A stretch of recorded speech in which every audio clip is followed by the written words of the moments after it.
Welcome everyone to the third day of the Women in Data Science Alexandria virtual event.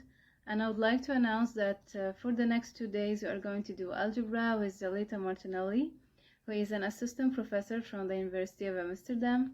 Her field of research is algebraic geometry with a special focus on higher dimensional birational geometry and moduli theory. She graduated from Imperial College of London in November 2016. And she held postdoctoral positions at the University of Edinburgh, MSRI Berkeley, and at the University of Glasgow, before arriving to Amsterdam in October 2019. In the past years, she's been involved in a variety of projects in developing countries. She taught masterclasses in several African countries and in Pakistan, and has supervised international students. She's also involved in several projects in outreach and in improving gender balance in the academic setting, and more generally aimed toward the creation of a more diverse and inclusive environment. Welcome, Professor Diletta. We're very honored to have you here. Thanks a lot, Azam. Thanks a lot for the introduction. So let me share my screen. Okay, can you see my slide?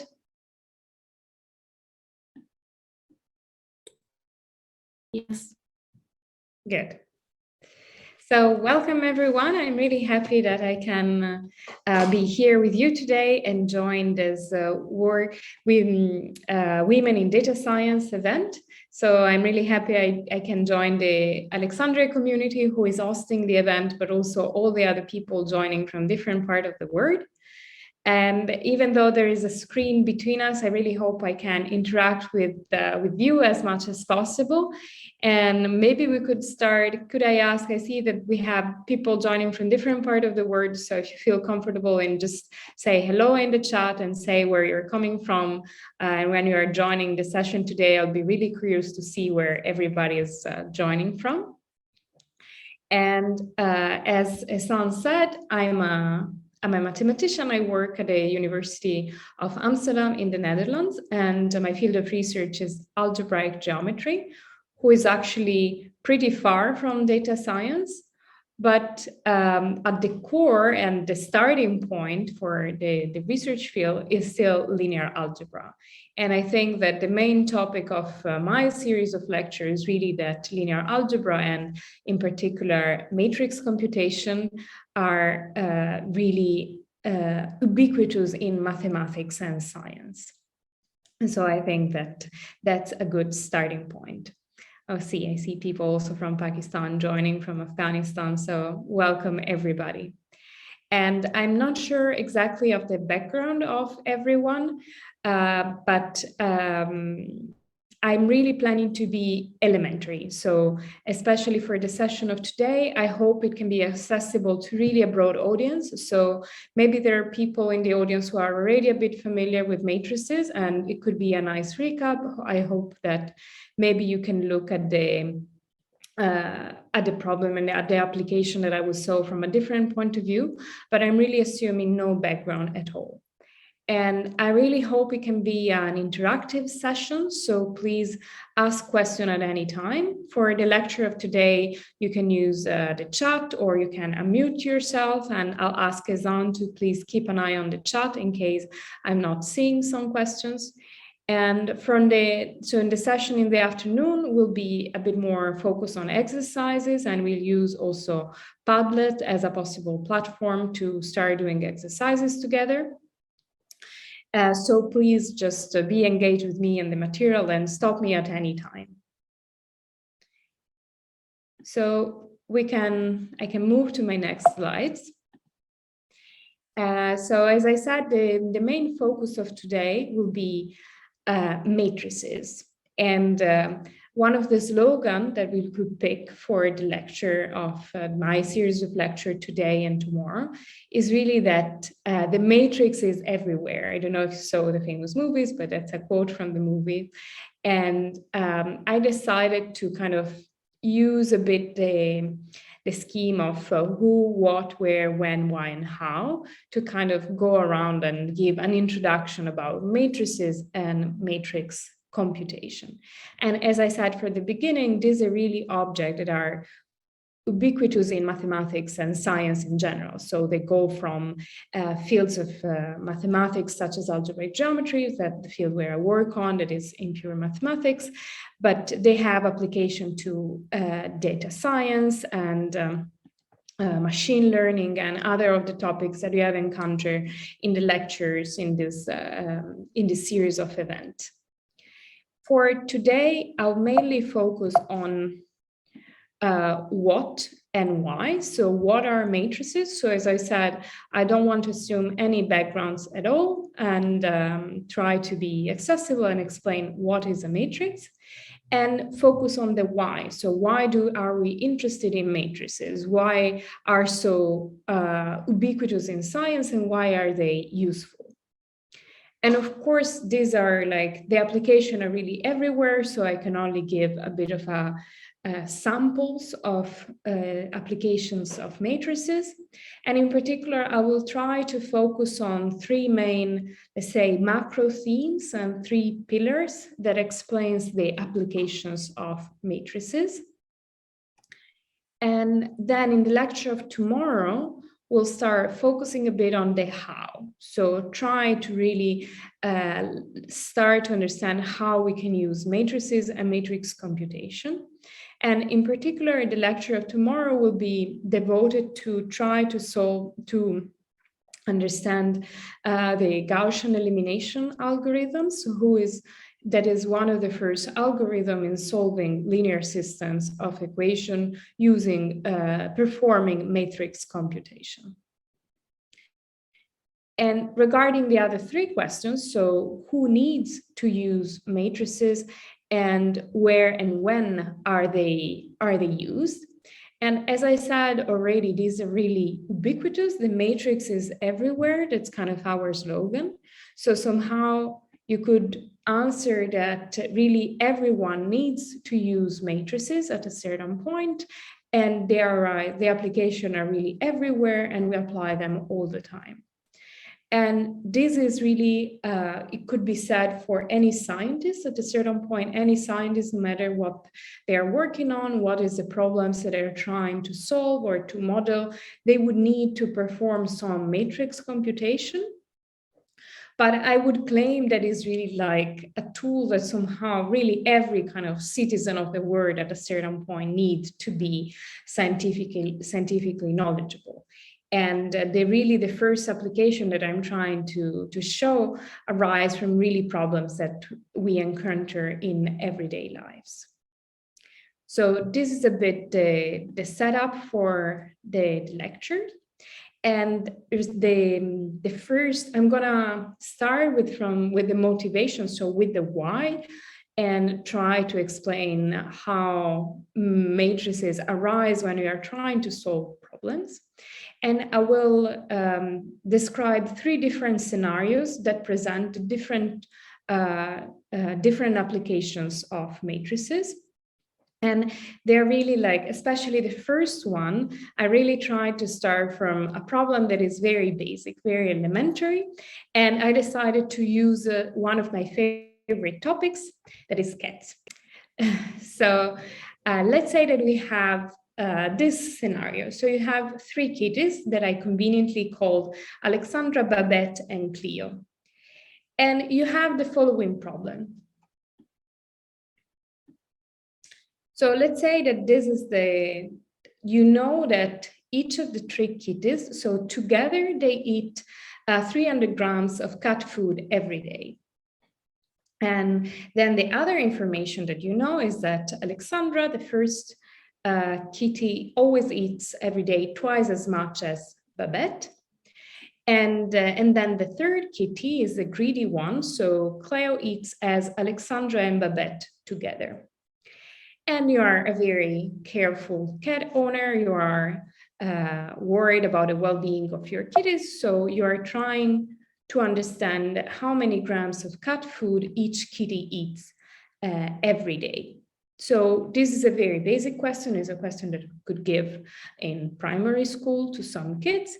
But it somehow, again, it's very elementary, but it exemplifies something that we actually do all the time in mathematics. So we kind of see a problem and want to formalizing and mathematicize it and transform it into an algebra problems.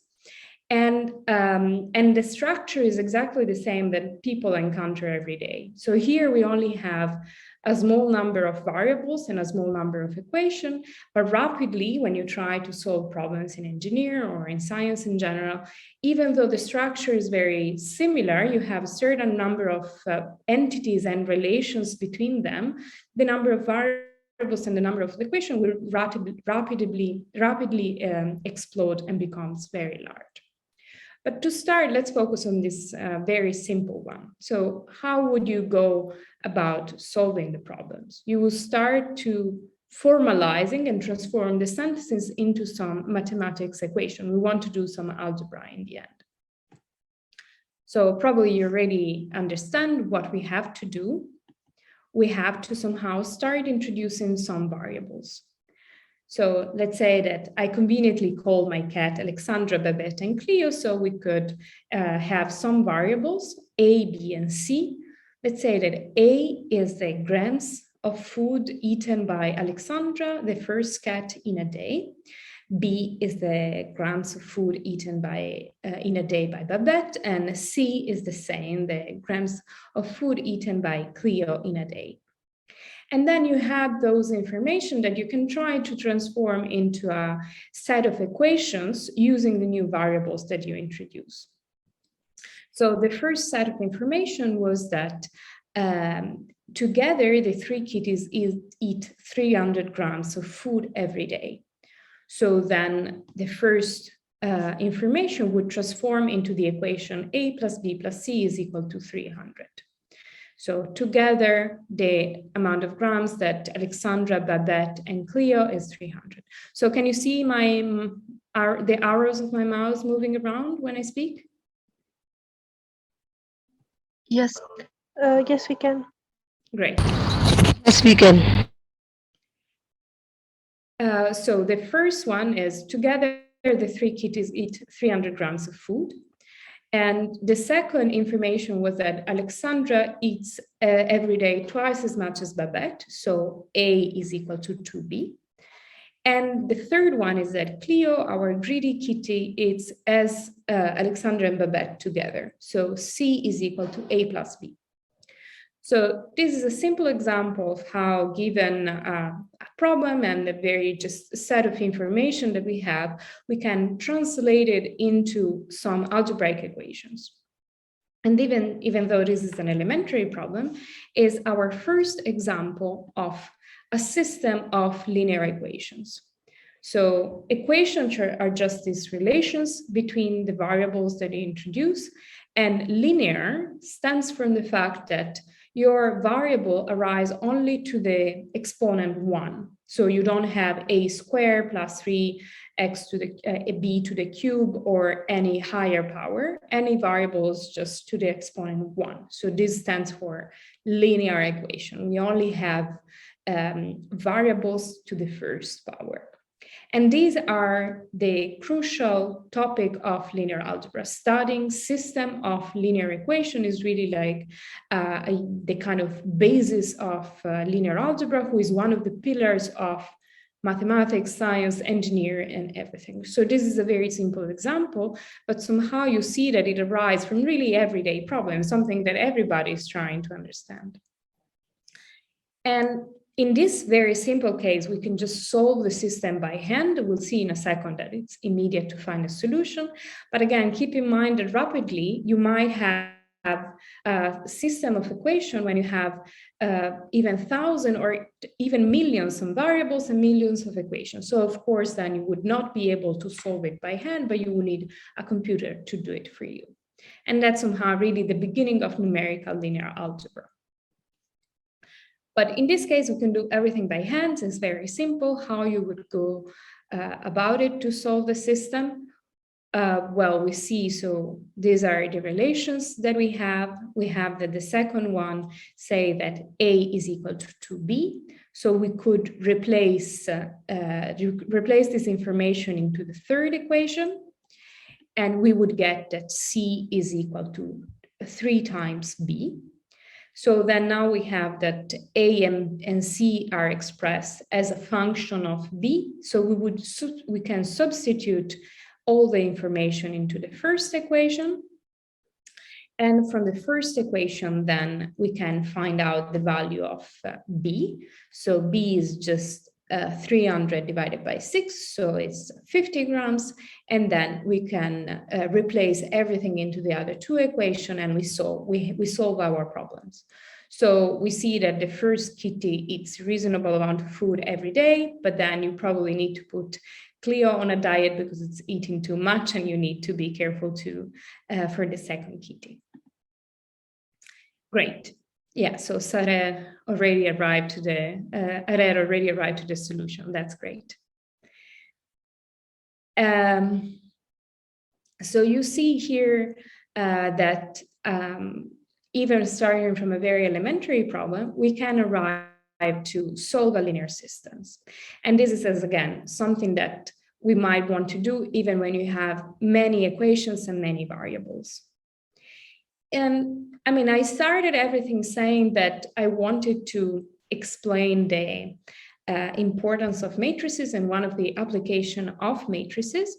And you might have many very reasonable questions at this stage. Where is the matrix here? So far, I only show you a problem, how we could mathematicize the problem and formalizing into a series of linear equations, and then we arrive to the solution of the system of equations. But where is the matrix here?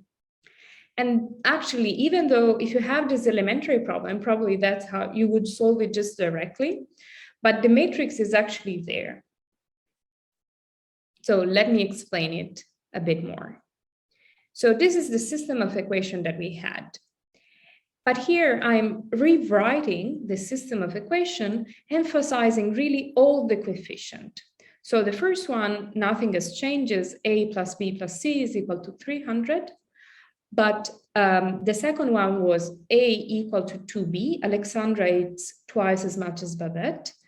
But we could rewrite it as a minus 2b plus 0 times c equals 0. So really putting zeros for every coefficient. And the third one was that Cleo eats the same amount of food as Alexandra and Babette, and we could rewrite it as a plus b minus c is equal 0. Why do we want to do that? So we are trying to emphasize the coefficient, and we could really store all the coefficients into a table of numbers. So you see here, this table of number says that in the first equation, the coefficient of A, B, and C are 1, 1, 1. In the second equation, the coefficient of the equation are 1, minus 2, 0. And in the third equation are 1, 1. Oh, sorry, I think there was a minus 1 here. Sorry, there is a typo. So this table of number is our first example of matrix. So a matrix is nothing more than a table of number. It could be a square or rectangular table one of the first application is trying to store the coefficient of a linear system into a matrix. And why do we want to do that? Why is it useful? So in this first easy example that we had, we could just solve the system by hand. I mean, it was easy to find a solution. But when you have thousands of equations and thousands of variables, then you don't do it by hand. You do it using some computer program. And it's much easier to solve the system performing matrix operation.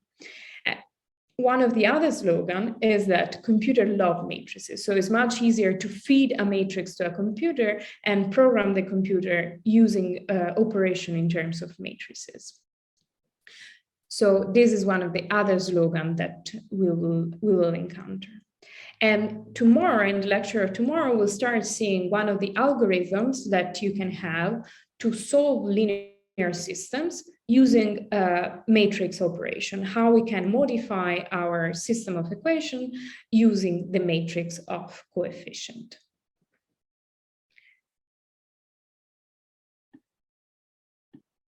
So to recap a little bit, we have encountered our first example of matrix.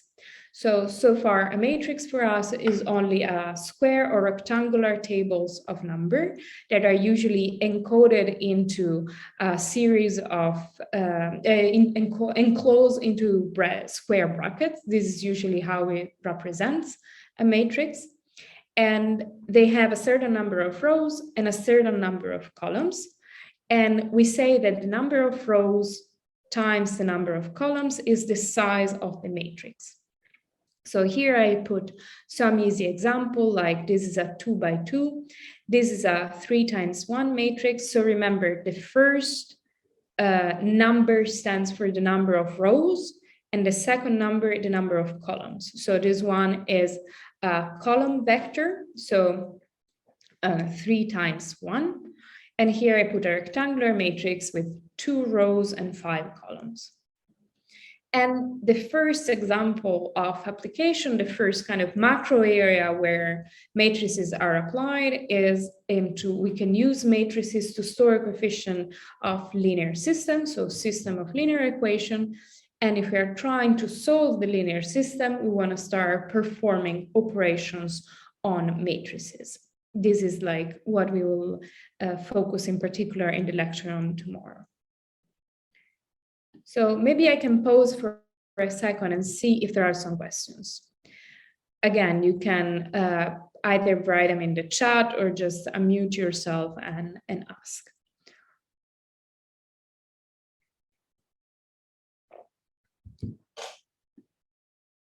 All clear, great.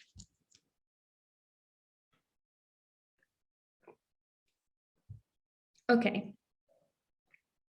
So let's start focusing on, so if everything is clear, I can move on. But again, anytime I'm happy to stop and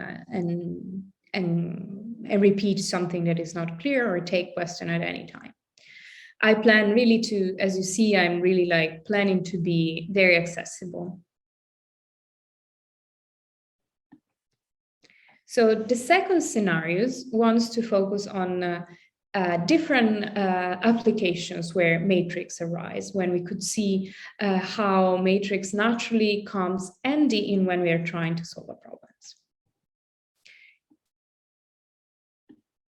So let's say that we have a different scenario this time. We have a group of students. So I have this time 7 students that I call Eli, Bob, Katia, Daisy, Hassan, Fabia, and Gabrielle. And we have the following. This time is not so much a problem, but we have a set of information dedicated and connected to the student. So we know we have certain information on the relationship that we have between them. And we are focusing on the relations of being friends. So we know that Ali is the most social of the group and is friends with everybody else. Then we know that Fabia is friends with Gabrielle and Daisy. And we know that Bob and Hassan are friends. And finally, that Katia is friends with Ali and Fabia. Ali, sorry, I inverted the I and the L. And here the question is not so much solve a problem, but it's more trying to understand, try to represent, find the best way to represent the relations between them. And again, this is a very general philosophy in algebra. So trying to understand the relationship that you have between certain entities. And you can see how rapidly this could become a problem that is connected to a variety of different problems. I mean, if you have certain entities and you're trying to understand the relationship between them, is something that arises everywhere. So for instance, here we are looking at being friends, and but it could be even like a network of people, for instance, even being friends on a social network, or trying to understand how a group of people that are somehow connected evolves in times, maybe a network, not even a network of people, a network of, I don't know, companies that are doing business with each other, and you're trying to represent the interaction between different businesses in a city, for instance, or these kind of things that naturally comes into the world of algebra. So in this scenario, we're trying to understand how to represent a relationship. And a good way to do that is trying to use a graph. So a graph is a very simple object that arises in discrete mathematics. And again, since it's a good way to represent problems that come up from a variety of different contexts, study graphs is really something that has application really in every domain of science. And how we could go about it, how can we represent the problem that we had with a graph? So here the entities that we are focusing on are 7 students. So our graph would have 7 vertices. A, B, C, D, E, F, and G.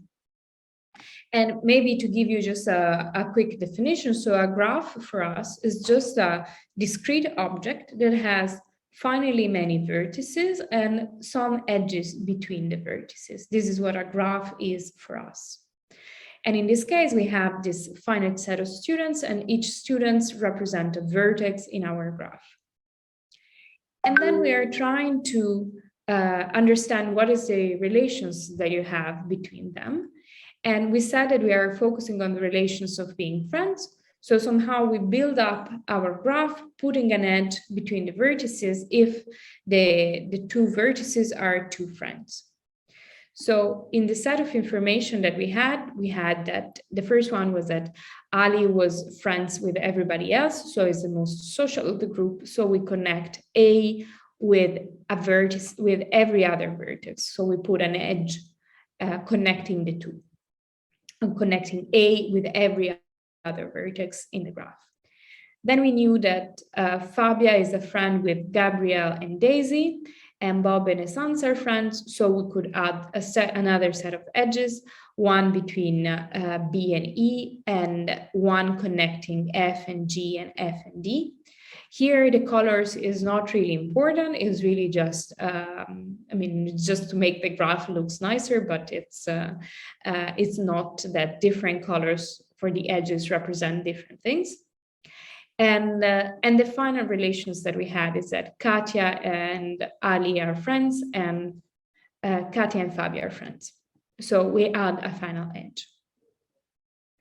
So this is a good way to represent our problems. And again, you could think, for instance, of having a social network and consider the graph of a social network and see how people are connected.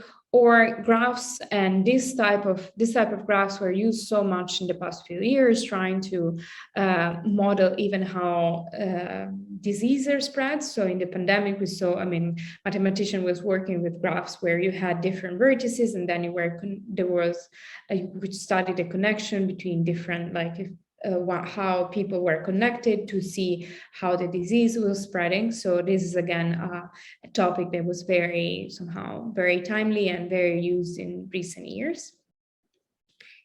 And again, so far I talk by object in discrete mathematics, I talk about graphs, but you could have the same question as before. So where is the matrix here? I'm saying that the lecture is devoted to trying to understand the application of matrices.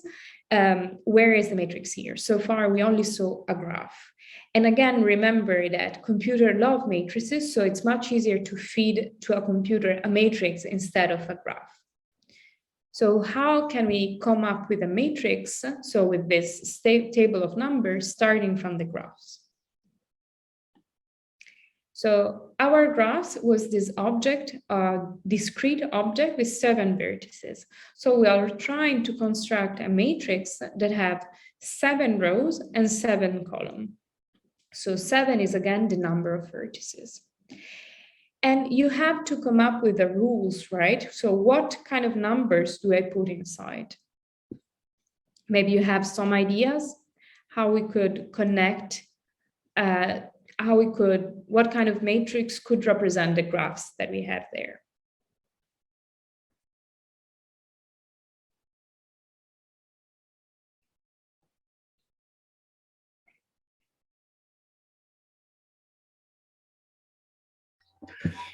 We can use the number 0 and 1. 0 is for if the two numbers are not the friends of each other, and 1 for when they are friends. Great. So I see several people writing the 0-1 representation, and exactly. So that's exactly a way to do it. So if we consider the entries, so let's say that we consider the I rows and the j columns. So the entry ij, really the first index is always referred to the row, and the second index is always referred to the column. So let's say that we could put a 1 if D and F are friends, and a 0 if they are not. And then to conclude, we need a rule to really like complete our matrix. And the final rules that we need to add is that what do we put in the diagonal? So what do we put in the when the indices are the same? So, and we can say here it's more a convention, but we could say that everyone is a friend of themselves. So we always put a 1 on the diagonal when in the correspondence of A and A, or B and B, and so on. It's always a good rule. Try to be a good friend for yourself. So following these rules, how does the matrix look like that represent our graph is this table here. So it's a table, it's already a 7 times 7 matrix that contains our 0 and 1s. And you could see, so for instance, let's say that we take C and B. So if we look at this number here, so that's our second matrix. And if we look at this 0 here, so again, if you see my cursor, so it corresponds to the second rows and the third columns. And we put a 0 because between B and C, there's no edge joining them. And instead with B and A, we have an edge. And so we put a 1 here. And looking at the property of the matrix, of the different features of the matrix, we could already start understanding some property of our problems. So for instance, here we saw already that there is this diagonal. So in all the places where the indices are the same, so this would be the A11, so first row, first column, A22, second row, second column, A33, so on. We always have a 1 because we said that everybody is a friend of themselves. That was kind of the convention that we chose to fill up our matrix. And also, we noticed that somehow being friends is what we call a symmetric relations. If there is an edge between A and B, then it means also that there is an edge between B and A. And this is something that we can read from our matrix. So this is what we call a symmetric matrix. So if you look at the diagonal here, so we have O1 on the diagonal, this kind of green line that I draw. But then you have that there is this lower triangle that I enclose in this like light blue line, and an upper triangle that are symmetric. So you could imagine putting a mirror along the diagonal and you have a reflection of the two. And in terms of really the number of entries, so we say that Aij, so the first one is the row, the second one is the column, is exactly the same to the entry Aji when we swap the two indices. So it means if I go to, let's say, the second row and the third column, that's a 0, and is exactly the same 0 that I find in the third row and the second column. So the metric is symmetric. It represents a fact that our problem, the kind of relations that we were considering in our problem, was symmetric. And not every relations is symmetric. So not in every problems that you would encounter, you have a symmetric relations. So again, we could try to formalize some other type of problems using a graph, this times not in a symmetric way. And there are many possible examples to do that. Here, I decided to focus on another type of relations that could be citation. So let's say that you are maybe a scientist trying to write a paper and you cite the work of some other colleagues, or you are a journalist, you are preparing an article for a newspaper and you cite the work of someone else.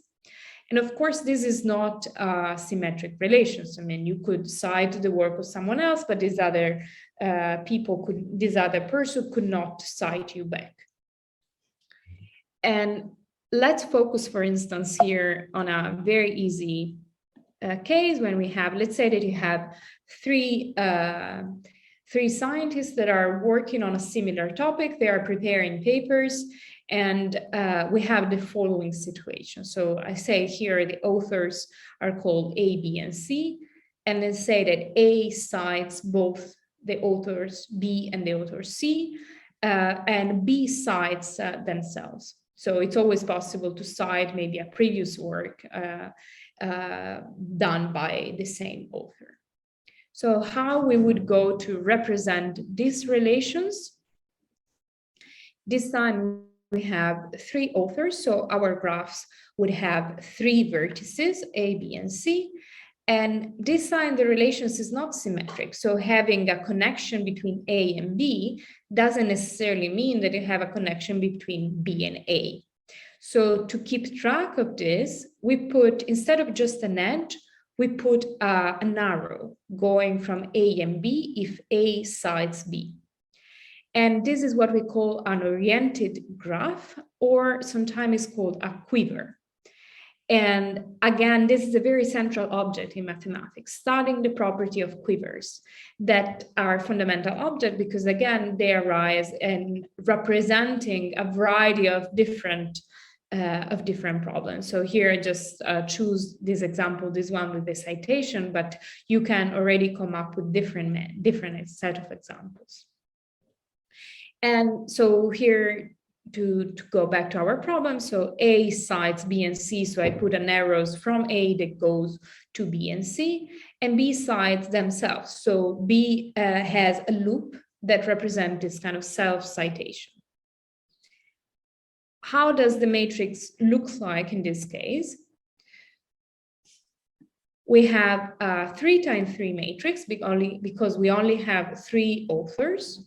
And this time we want to keep track of the direction somehow. It's not symmetric.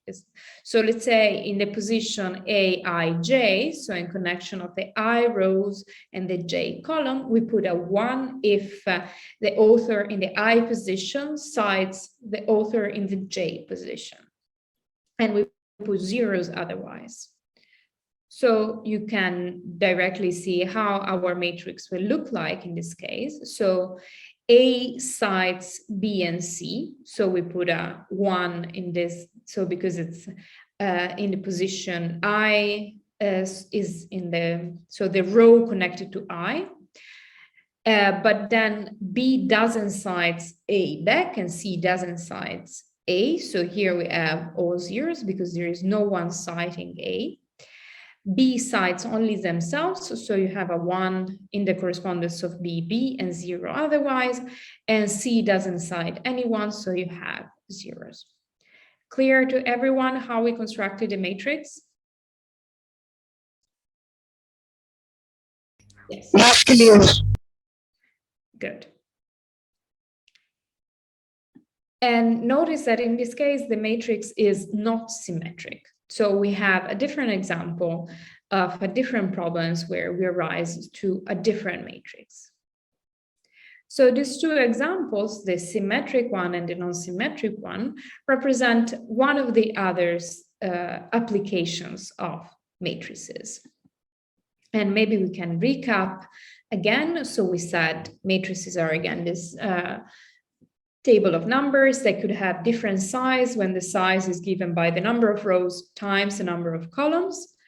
And they have different types of applications. One that we saw at the beginning was connecting to linear system of equation, storing coefficient of linear system. And the second application that we saw in these two examples with the relation of being friends or relation of citing a different author, matrices could be used to store the connectivity, so how different entities are connected in graphs or network. And as I said, this is a huge micro area, again, where you can have application to study the dynamic of social networks, dynamic of modeling of diseases, and how electric network and see how the signal goes into different networks. So it's really like, again, a huge fields of applications, and matrices are at the core of it. Again, just let me pause in case you have a question or a curiosity, or just check if people are still happy.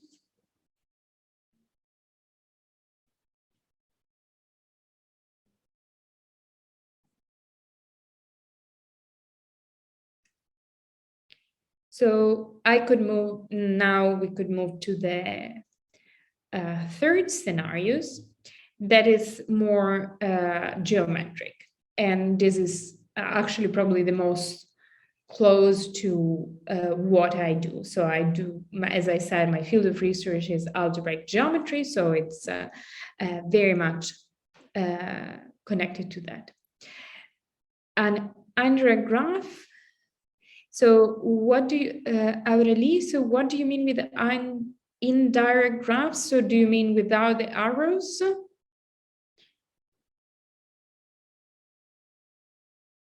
So maybe I can say that the fact that the matrix is symmetric or not depends on the type of relations that you have between the entities that you have.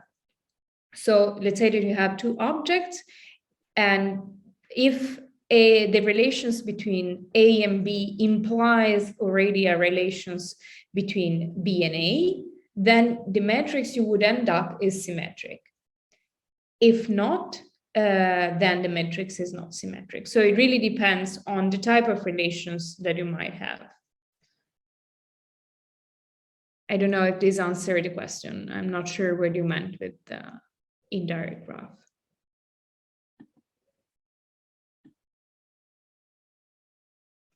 Okay, great.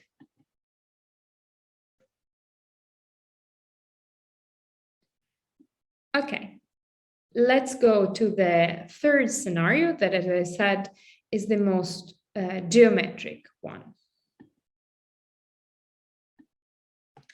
So this time we look at vectors in the plane. And as you can see, we're really looking at scenarios that looks very different, understanding relations between objects, coming up with solving a linear system that can comes from any type of problems you're trying to mathematicize. And here instead, we look at something more geometric.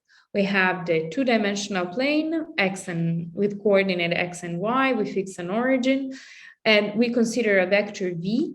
So a vector is just determined by two numbers, one that corresponds to the value on the x-axis and one that corresponds to the value on the y-axis. And you consider an operation that you can have on your vector that is rotating your vector counterclockwise by a certain angle theta. So this is, again, something incredibly basic that you can come up for a variety of different mechanical problem or geometric problem you might want to study. And if we start being slightly more precise, we could really start giving some coordinate for our vector. Let's say that the vector v as coordinate given by two numbers, a and b. So again, a represents the value along the x-axis and b represents the value along the y-axis. Let's say that we know the length of our vector, it's r, and we we want to rotate our vector by an angle theta. So the TV will be the vector that you obtain after the rotation. And the length is still r, right? You're only rotating a vector, so the length of your vector is invariant under the rotation, doesn't change. And we could also consider the angle omega, that is the angle between your vector v and the x-axis. And when you work with rotation and angles, a very useful thing to do is pass from Cartesian coordinate to what are called polar coordinates. So again, I'm not sure how much familiar people are with trigonometry, but basically, given the fact that you have a right triangle here, you can write A and B as a function of your angle. So it's this length, this side of the triangle is r times the cosinus of omega, and B is r times the sinus of omega. So it's useful to interpret A and B in terms of this coordinate.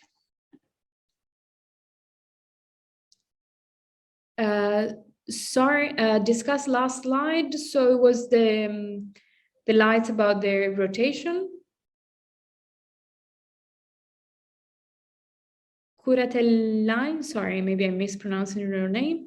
So I'm saying that what we're trying to do is really have this vector v in the plane, and we want to consider the following operation. So we are trying to rotate our vector v by counterclockwise by an angle theta. So basically we want to go from v to tv. Here I put 2 question marks because what we are trying to understand is what are the coordinates of the vector that you obtain after you rotate t counterclockwise by a vector theta. So this is what we are trying to do. And what I said is that it's easy to write A and B as a function of omega, this angle, this green angle that is between the vector v and the x-axis. So here I write A as r cosinus of omega and b r sinus of omega. So this is usually, it's using the fact that we have a right triangle here. So these are called the polar coordinate for this point P. And we are trying to understand, given this is the kind of date of our problems, what could be the coordinate of TV? So is it a bit more clear, what we're trying to do?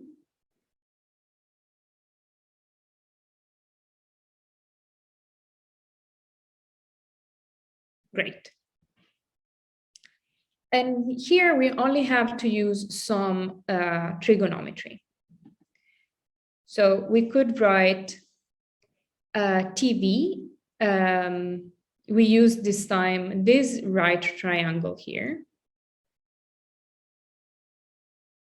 And we could write it as, again, the length of TV is invariant under the rotation, so it's still r. So we could write the coordinate of TV as r cosinus of theta plus omega, this big angle here, and r sinus theta plus omega. So still polar coordinate for this other vector. But we want to express it in terms of the initial point, so the coordinate of v. And here we only have to use some laws of trigonometry, some trigonometry identities that allow us to express the cosinus of sum of 2 angles and the sinus of sum of 2 angles. So I don't know how much you remember or how much you know about trigonometry, but this is just a rule that you can use to compute the cosinus of the sum of 2 angles and the sum of 2 angles, and it goes like that. So this is something that you can look up. It's just an easy trigonometric identity. And here, if we have this expression, we could see that the original coordinates for the vector v come into play.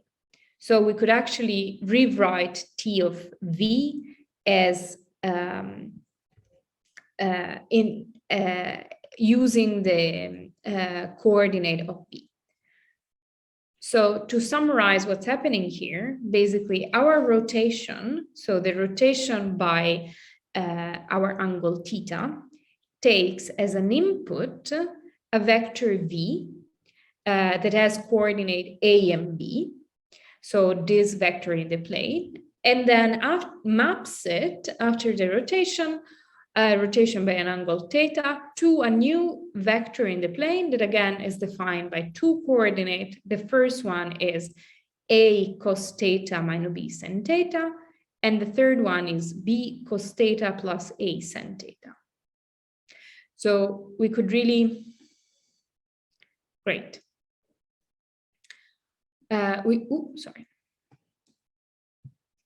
So we could really like look at our rotation as an operation on our vector. So T operates on a vector V and produce a new vector.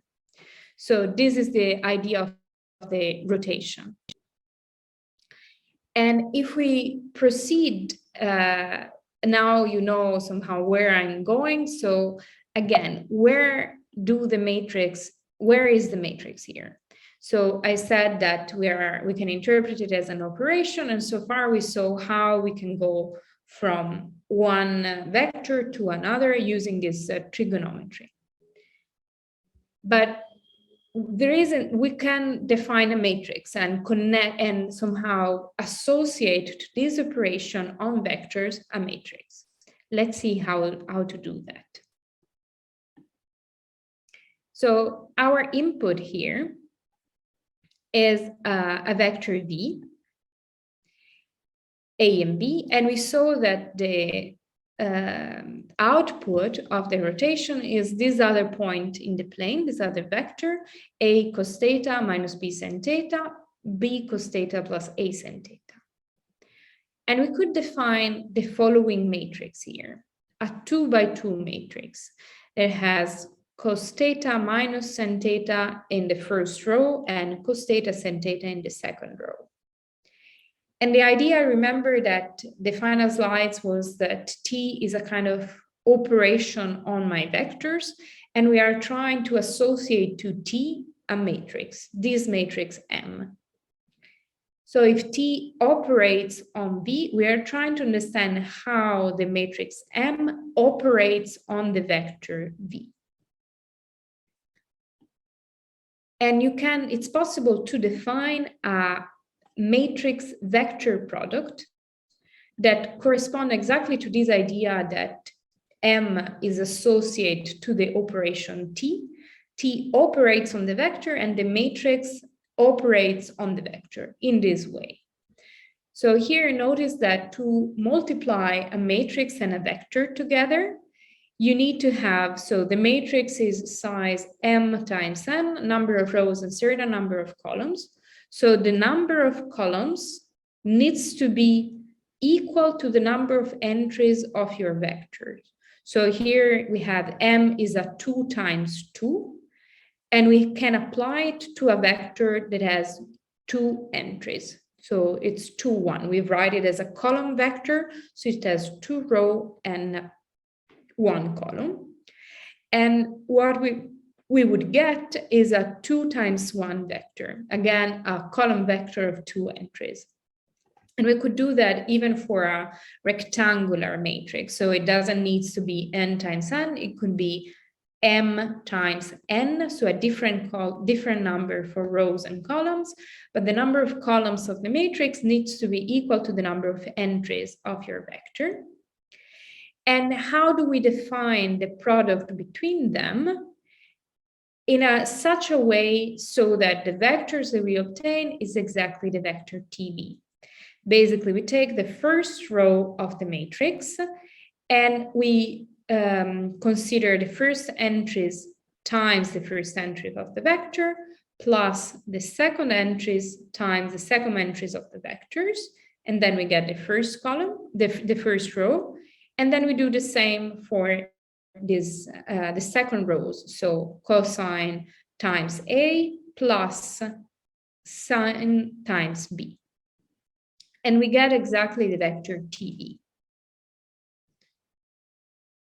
So here we are saying that we can represent the operation of rotation of a vector by a certain angle theta as a matrix, and we could get the output is the output of the multiplication between the matrix and the vector you start with. Any questions? I don't know if people are familiar with this or not.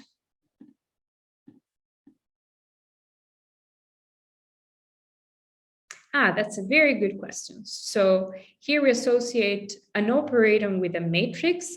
Can we go the other way around? So we'll see that in general, so there are a certain set of operators that are associated to a matrix. This is what we call linear transformations. So there might be operations that are not associated to a matrix, but so you can basically define a certain set of operators that are the ones associated to a matrix. And these are what we call linear transformations. So operation like standard operation like rotation and reflection, they are always associated to a matrix.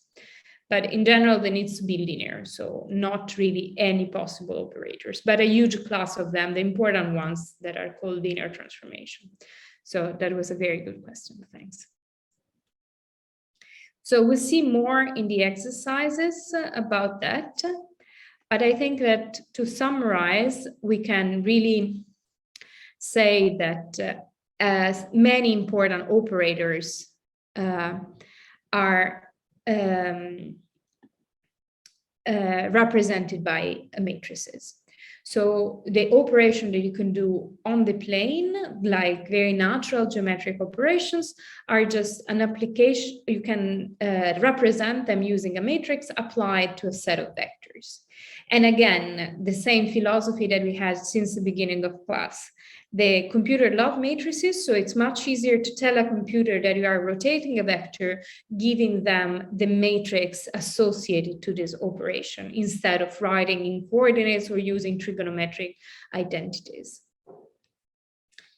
So to summarize what we had so far, these are really the three pillars that we look at so far in terms of like application of matrices. So we have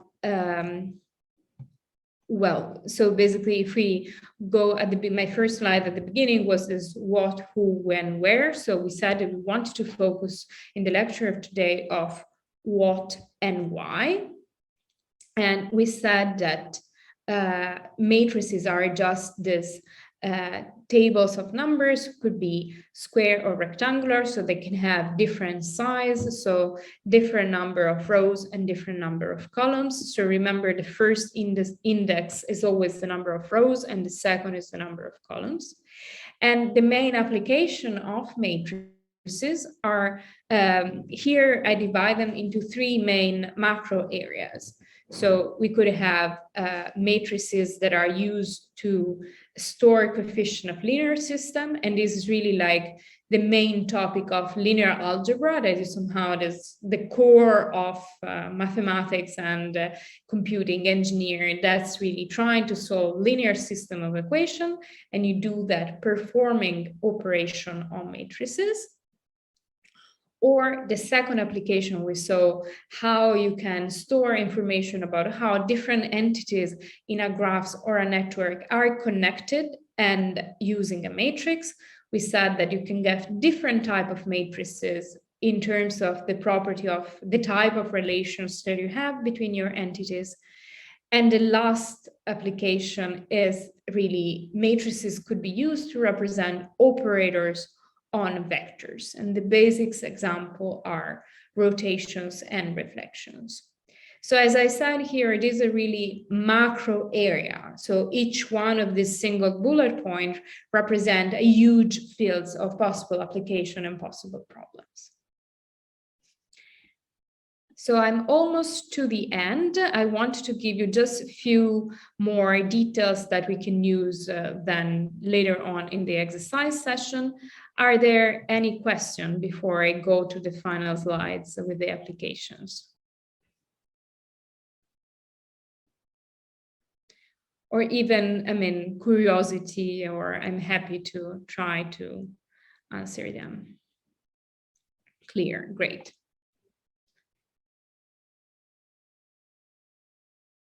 Okay, so we're almost to the end. I just wanted to, again, just start formalizing things a little bit more so that then we have the somehow the technical setup to start. Sorry, maybe there was a question I just didn't understand.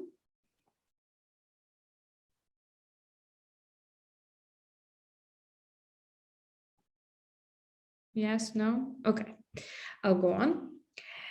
So I wanted just to formalize a few things so that we really have somehow the technical setup to start doing the exercises together in the second session in the afternoon.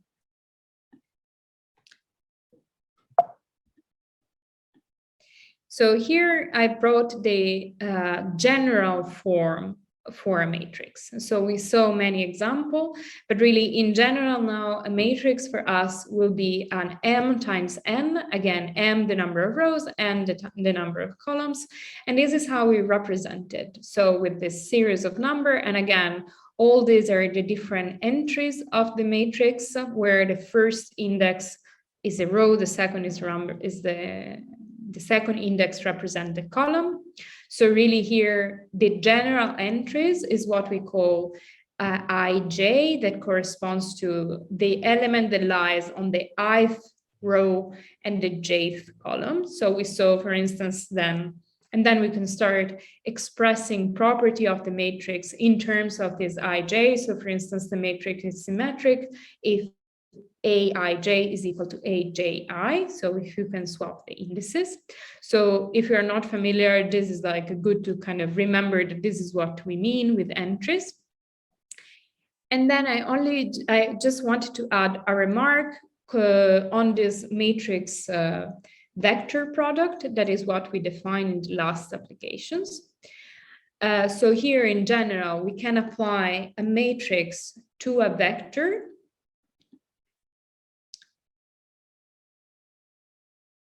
What is, sorry, I have a question. What is application of matrix in the real world? Well, I mean, these are all the application that we had. These are actually connected to the real world. I mean, they coming up with a linear system, whatever problem you might have, even if you wanna understand, for instance, how you have different set of companies, what is the relationship you have between them in terms of like, I don't know, buying product and selling product. This could be mathematicized in a linear system of equations, and then you have a matrix that represent that. Or again, in terms of graphs and network, maybe we have, we are trying to understand how a certain network of companies are interacting between each others. And then you would have a big graphs representing the network and a big matrix that represented. And then you could start studying the evolution of the network using this big matrix. And the final one that is more geometric, I mean, rotation or reflection of vectors come up in every mechanical question that you might have in engineering, mechanics, physics, or even in mathematics. It's something that we use all the time. So really, like, matrices are, I'm not being dramatic when I say that the matrix is everywhere. It's really like at the core of basically any kind of scientific problem you might encounter.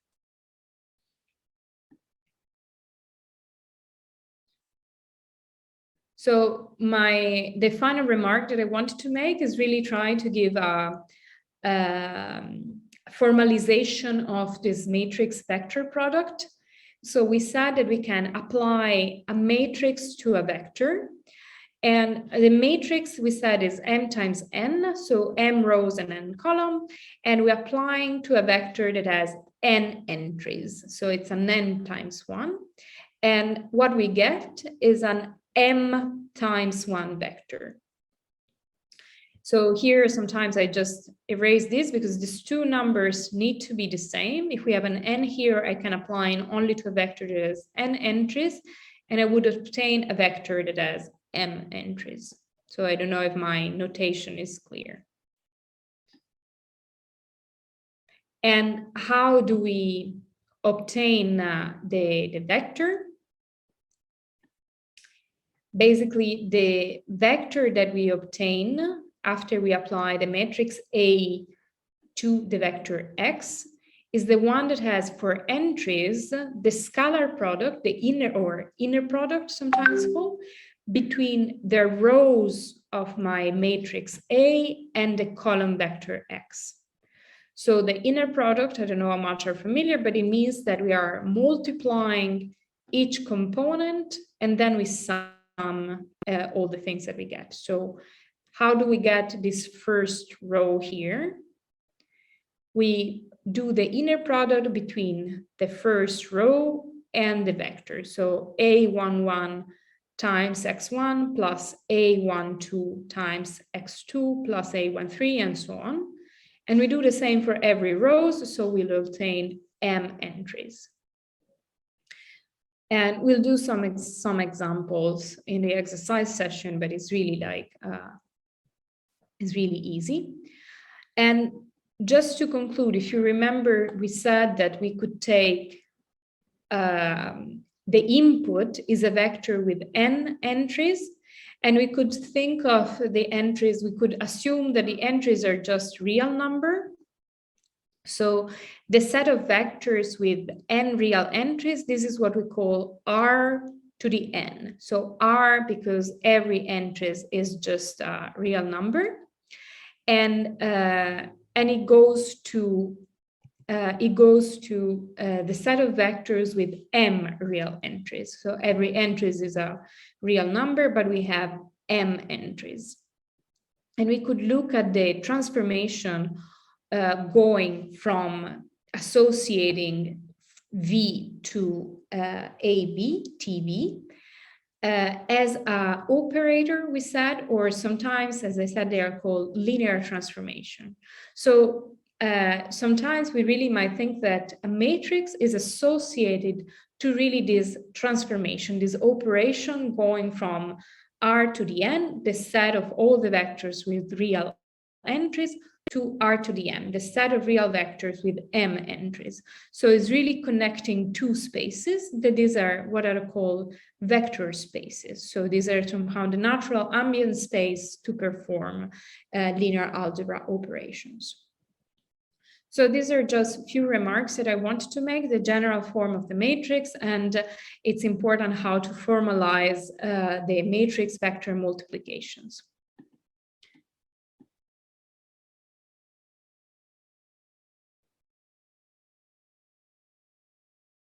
Yeah, so great. So I see in the chat there are other examples of application connected to data analysis.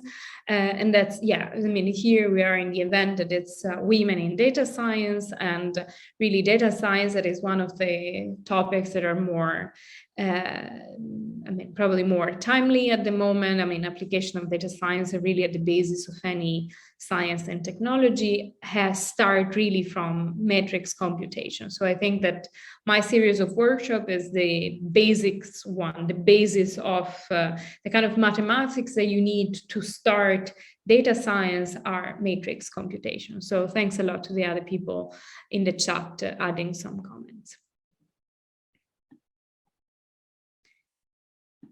So this kind of summarized the lecture of today. And in the second session, we'll start really doing some exercises. I will try to introduce some properties of matrices and do some exercises along the way. And I'll try to make it as interactive as possible. So I hope you will all join us in the second session to start playing a little bit together. Great, thanks a lot. And just to conclude, a few references. So one that I really recommend is Introduction to Metric Computation by Margot Gerritsen. She's a professor in Stanford, and she's one of the co-founder of Women in Data Science, so really like one of the main organizers of the event. And the references is available online, so you can go on our website and download the set of lecture notes that are really accessible. So mine are, the lecture was mainly taken for the first chapters of the set of lecture notes. Then another standard reference for linear algebra matrix computation is this book by Gilbert Strong, and there are a series of lecture notes, but also a series of YouTube lectures that are really well made. So I think these are another reference that I would like to recommend. And I think that's all for me. So thanks a lot for your attention. Thanks for staying with me and passing some time together. Yeah, I'm really happy to share the slides. I think I will send them to Esan and then she could spread them around. And so the next session started at 1 or 1:30, Esan? The next session starts at 13:30. 13:30? Oh, okay, I had written 13 minutes. Okay, 13:30. Okay, great.